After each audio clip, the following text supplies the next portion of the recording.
Hey, what's up, guys? So I'm reading the Bible, and you know how sometimes we just read through the Bible. It's not about how much we read, but how much can we absorb from it. A lot of times we should, not a lot of times, but we should meditate on the Word.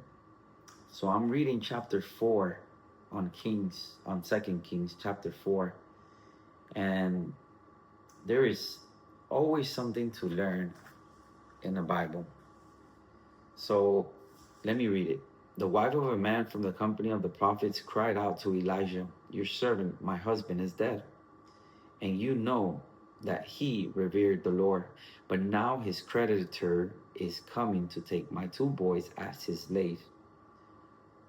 So I wrote here, we know that the man, the lady's husband, was a man of God because he was with the company of the prophets with Elijah. That's one thing. Another thing, just because you are a man of God, that does not mean that you cannot leave problems behind. That's sometimes unedible. Like, it's gonna happen. But here we see that obedience will always follow blessings. He was obedient to God, and thanks to that he left doors open for his wife and his kids, as we're going to see. Elisha said, "Go around and ask your neighbors for an empty yard, for empty yards. Do not ask just for a few. That means ask for a lot. Then go inside and shut the door behind you and your sons. Pour oil in the yards, and as each is filled, put it to one side." So she went to Elijah. Elijah gave instructions, and this is what she did. She left them and shut the door behind her and her sons. They brought the yards to her, and she kept pouring. When all the yards were full, she said to her son, "Bring me another one." But he replied, "There is not a yard left." Then the oil stopped flowing. She went and told the man of God, which is um, Elijah, and he said, "Go sell the oil and pay your debts." That means go pay your debts, pay your creditor.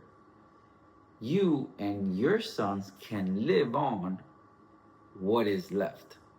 So go pay your debts, and whatever you have left, live off from it. So obedience will always follow blessings. I have it here. That man of God was obedient, and thanks to him, he left his wife and his sons set.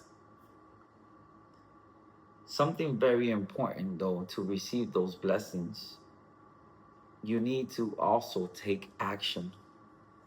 The lady took action by doing what Elijah told her to do, the instructions. So, instructions of God requires you to listen. You must listen. You must act. You must take actions to his instructions. But the question is, how can you listen to his instructions if you don't go to him? See, the Bible, the time that we are here, there's different dispensations, and it's all in the Bible. And those are time frames. And the time frame that most of the Old Testament took place in was in the dispensation of the law. After Jesus came in and he completed the law, he was the ultimate sacrifice, he fulfilled the law. Then we go into dispensation of grace.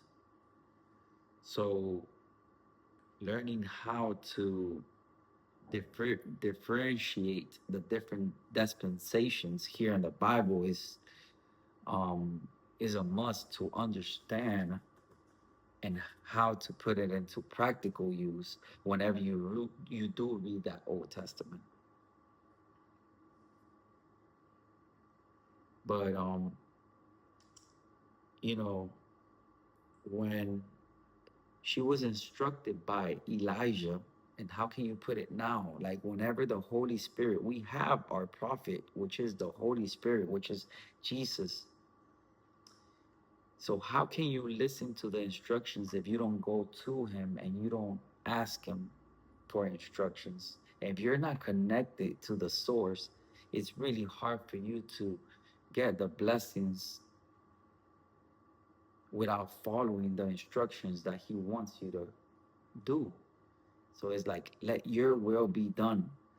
So every day I ask for God to tune my ear to his voice. But how can I tune my ear to his voice if I am not connected to his word? So it's to spend time with him, to have that communion with him, to have that intimacy with God and build that relationship is a must for you to be able to even listen to his word so you could take action on the instructions that he wants you to do so you could receive the blessings that he wants you to have. It all starts with building a relationship with him.